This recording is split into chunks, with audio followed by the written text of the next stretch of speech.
Call to arms. A runner from Eagle Pass raced down the last hill, his heart pounding through both fear and exertion. Bravely he had thrown away his helmet and his Thilmar corselet, the lack of extra weight helping him to gain speed.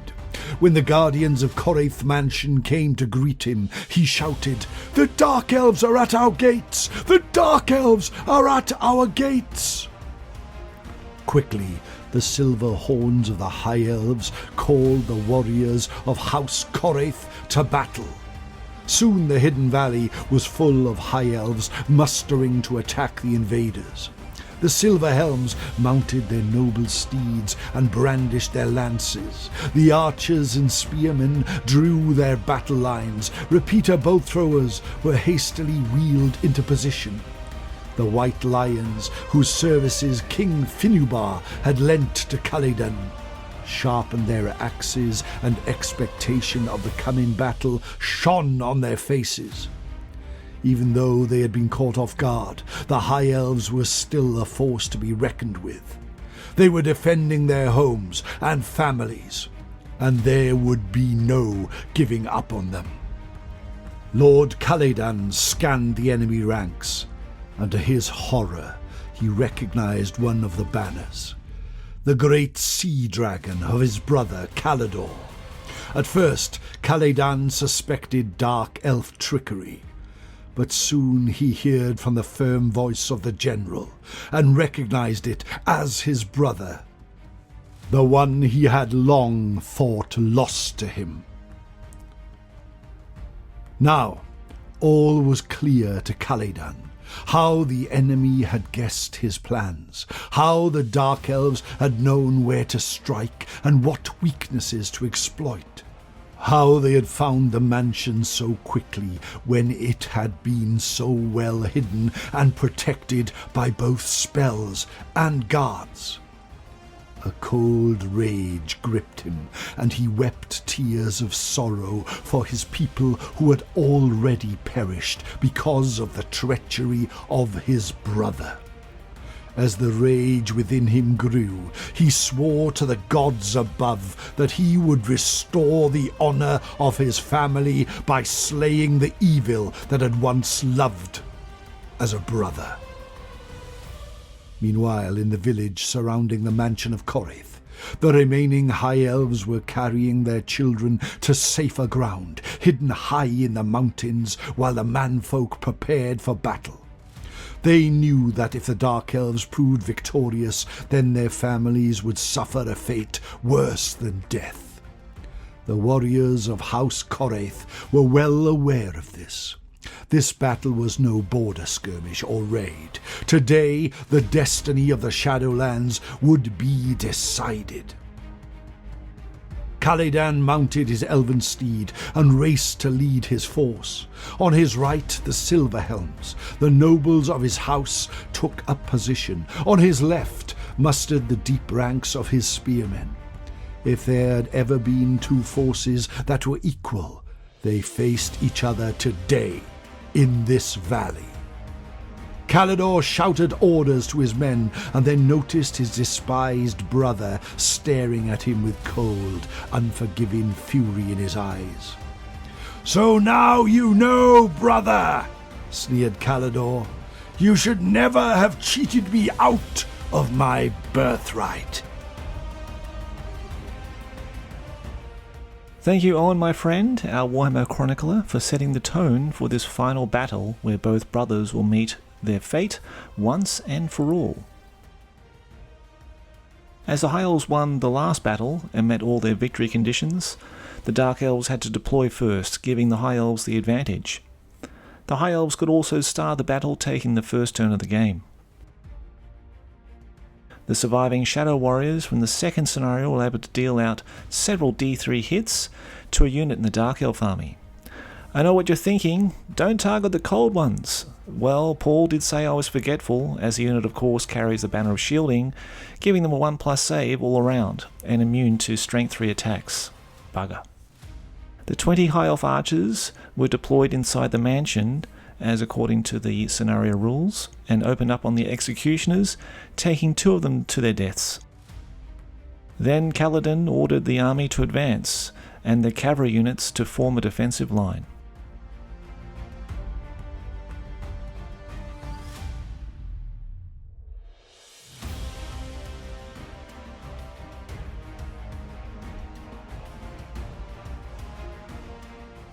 Shadow Warriors took aim and managed to pierce the armour of one of the Black Guard. The Illyrian Reavers volley struck and killed one of the Witch Elves. And the Winds of Magic blew in 3 cards for the High Elf Magic turn. Kaladar, the 3rd level mage, was intent on stopping the Hydra, so with the Glamour of Tekla spell he succeeded in casting it on the Ancient Beast. Paul began the turn rolling for obedience tests for each unit of his army.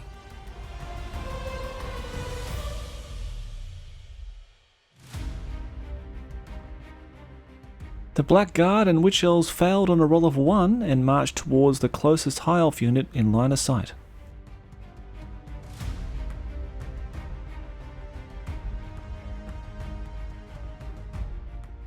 And the rest of the army manoeuvred into position under the leadership of Kaldor.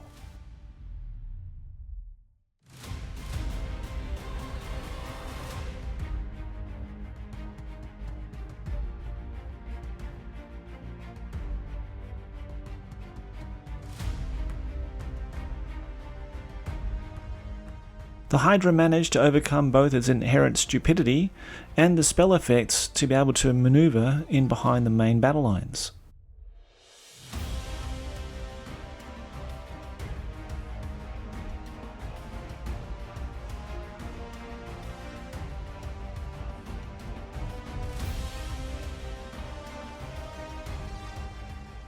The Dark Elf bolt thrower crews adjusted their aim and let loose their bolts of steel and fell one of the Kaldor Knights. And 2 of the Silverhelms succumbed to the bolts of the second war machine.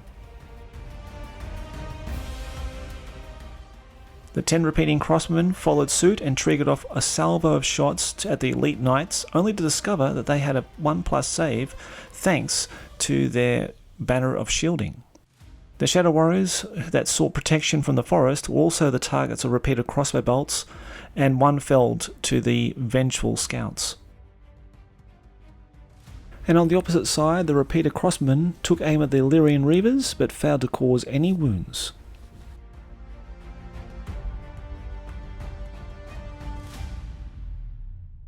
Magic filled the air again, and 8 was rolled for the Winds of Magic cards. Paul began by casting Doom Bolt, which I failed to dispel.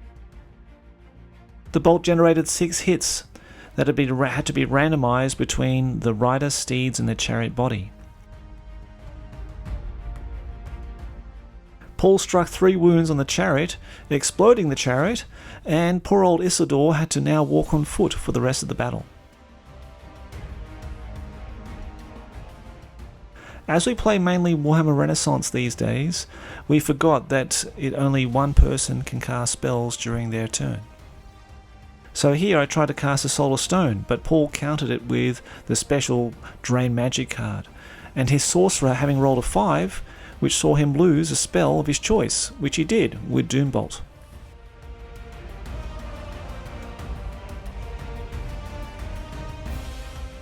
Now let's see what strategic choices were open to Kaladin in High Elf Turn 2.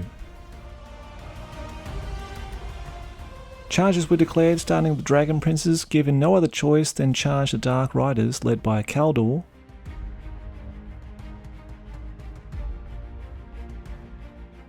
And the Silverhelms charged into the Dark Elf Spearmen.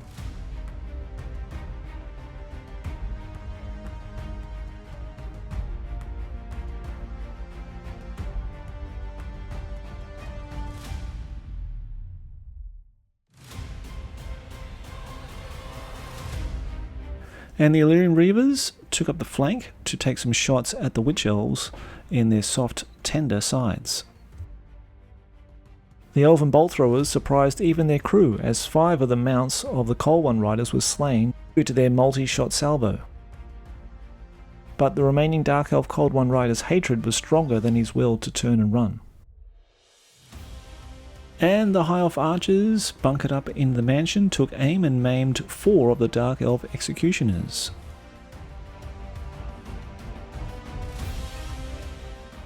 High Elf hero Cariath carried the Bow of Lauren, and his bow skill level meant that he could auto-hit the Cold One target.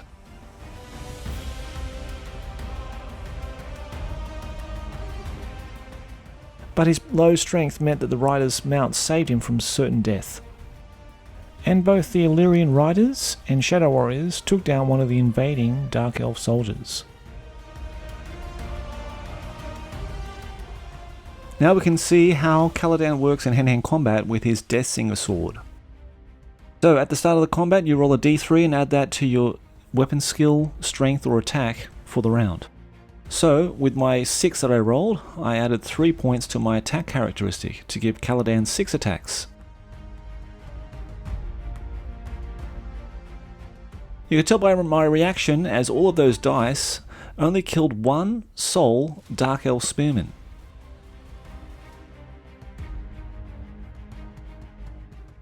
And the Silverhelm hero and the mage and the remaining Silverhelms made very little impact in the charge. And in true Warhammer fashion, the horses caused more casualties than the trained knights. On the opposite side of the battlefield, Kaldor challenged my Dragon Prince hero, which I of course accepted. The hero was armed with the Dragon Blade Lance, which auto-hits at a +2 strength when charging. The Dragon Blade's hits would have normally killed Kaldor outright, but due to the Destiny special rule in this scenario, Kaldor can only be killed by his brother Caladan, and the hand-to-hand combat ended in a stalemate only to be continued next turn. And in the magic phase, the Winds of Magic generated 11 mighty Winds of Magic cards. Fortune favoured me as I cast Fiery Convocation with total power on the Dark Elf Spearman. Cain must have been smiling on Paul's dice this game as 3 of the 4 wounds were saved by their armour. In reply, Paul cast Malediction of Nagash on the Silverhelms, which I immediately tried to stop with Mental Duel, but alas, I failed yet again to dispel the dark magic and the Silverhelm succumbed to the magical trap. What I had forgotten about casting last turn, much to Paul's delight, was the Banner of Wrath on the Battle Standard Bearer. And with the 3 bolts I generated, it resulted in 3 deaths to the Dark Elf Corsairs. In the end, Paul took his panic checks for the Spearman unit, but with no surprise passed with their unbreakable hatred.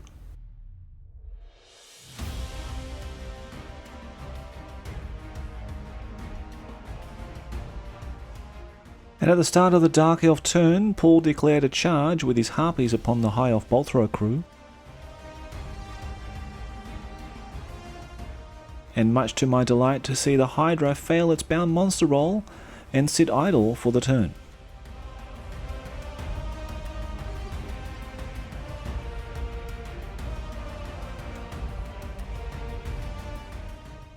And with the obedience tests out of the way, it was time to see which of Paul's units were going in for the kill this turn.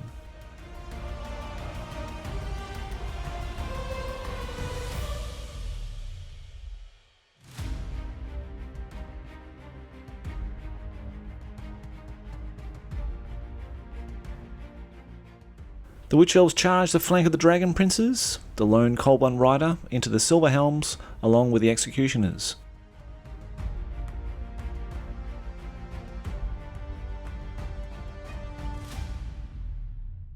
The Blackguard reformed their ranks, and some of the other units manoeuvred into better positions.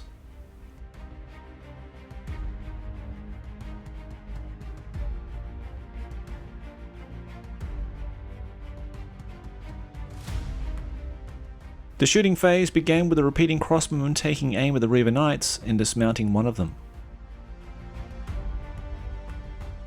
And something you don't see very often is an army firing missiles into close combat, and much to my delight, the bolt thrower hit, killing one of his own Dark Elf Spearmen. Now the battlefield raged with the clash of spear, sword and shield as both sides fought with a bitter hatred as the dark-hearted Dark Elves which faced a stoic resolve of the High Elves.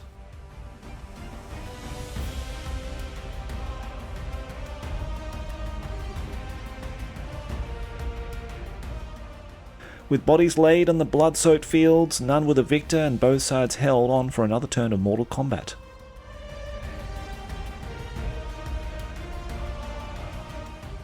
The High Elf bolt thrower battery did lose the combat and one of the crews fled from the gargoyles.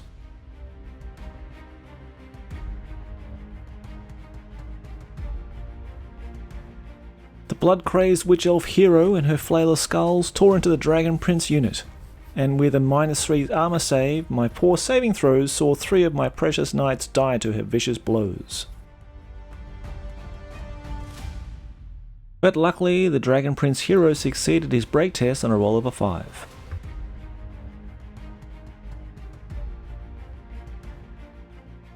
Another gust of wind of magic cards were generated, with Paul rolling 10 on the die. My first attempt was to try and dispel the malediction of Dagash, but failed.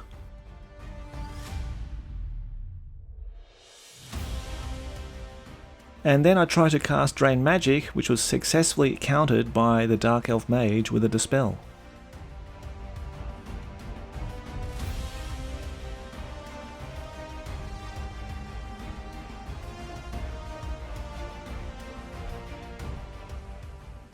The third High Elf turn saw a charge with the Shadow Warriors on the Black Guard.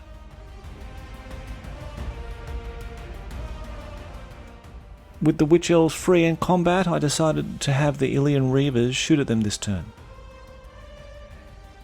And as I was unable to dispel the Malediction of Dagash spell, the Silverhelms were bound in place. And the 20 High Elf Bowmen released a volley of arrows into the Hydra and actually managed to cause a single wound on the scaly-skinned beast. And the Illyrian Reavers saw some joy taking down 3 of the Witch Elves by arrow fire. And it was no surprise really that the High Elf Repeater Bolt Thrower crew lost the combat, broke, and ran off the table. And in another tear shed moment, the Dragon Prince hero valiantly gave his life in sacrifice in holding up Kaldor for another turn. And many a High Elf perished under the weight of the hatred from the Dark Elf battle lines, but the Spearmen held their iron resolve to stay in the fight. In the magic phase, the High Elf Mage cast Fiery Convocation on the Hydra, but it was dispelled on a 6. And the Dice Gods laughed in my face as I failed yet again in my attempts to dispel Malediction of Nagash. A new turn for the Dark Elves witnessed the Hydra regain its will to carry on, and Paul tested the obedience of his Dark Elf army before charges were declared.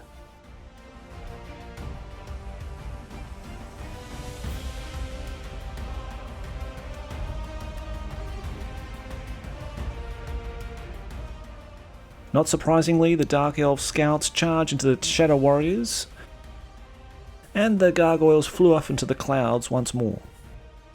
Seeing his brother writhe under the spell's influence, Kaldor's unit advanced to engage the Silverhelms next turn.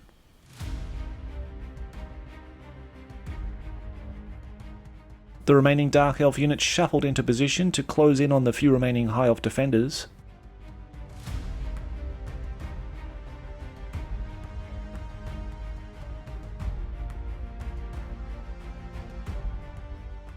And both the Silverhelms and Illyrian Reavers saw their brothers lost due to Dark Elf missile accuracy.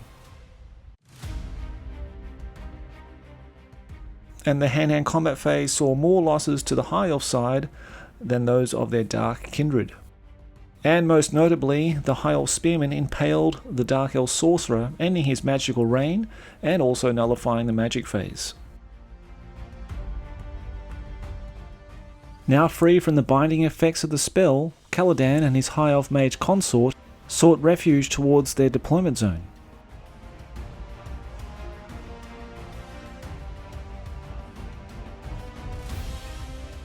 The archers in the mansion released another volley on the Hydra,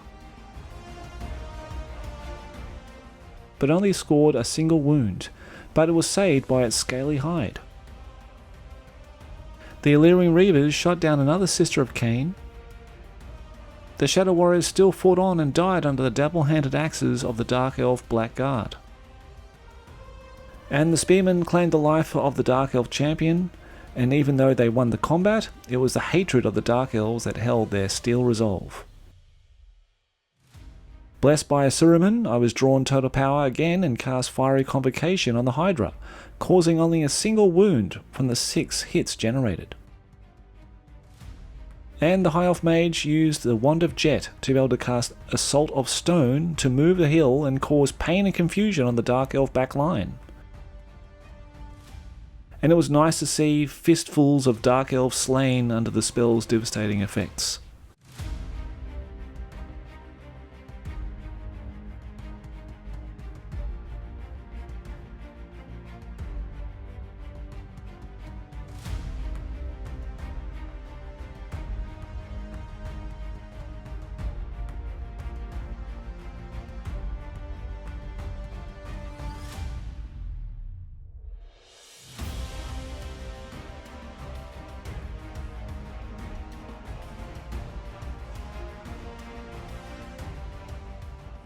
The Dark Elf 4th turn brought the two brothers together in mortal combat to resolve the blood feud once and for all.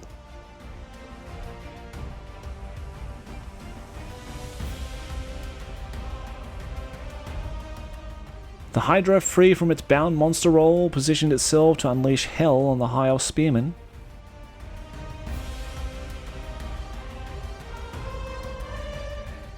And the remaining units of Dark Elves moved into strategic positions.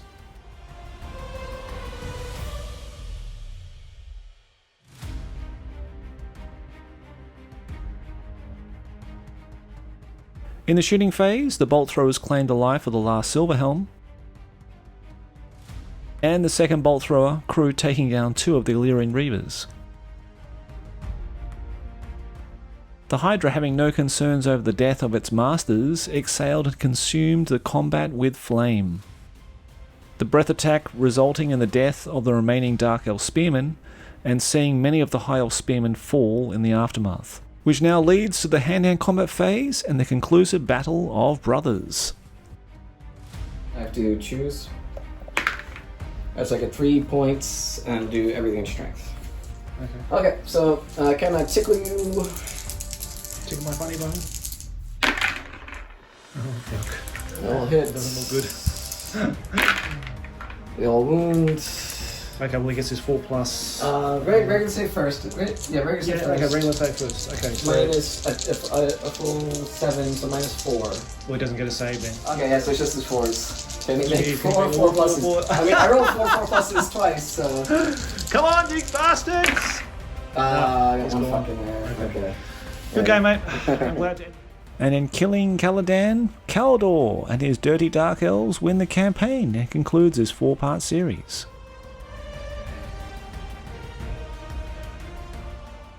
And as I put away my High Elf models, I thought this is what happens when you send elves to do a dwarf's job. Pesky bloody elves. And a massive thanks to my Welsh friend and Warhammer chronicler here at the Crown of Command, Mr. Owens Staten, for his wonderful voiceover in this production. Please check out his podcast, Time Between Times, and you'll find the links in the video description below. And a massive thanks to all my awesome patrons that help support and encourage me on every month, and that's much appreciated as always, guys. Thank you. Now the battlefield rage with the class of Spear Sword fucking dickhead.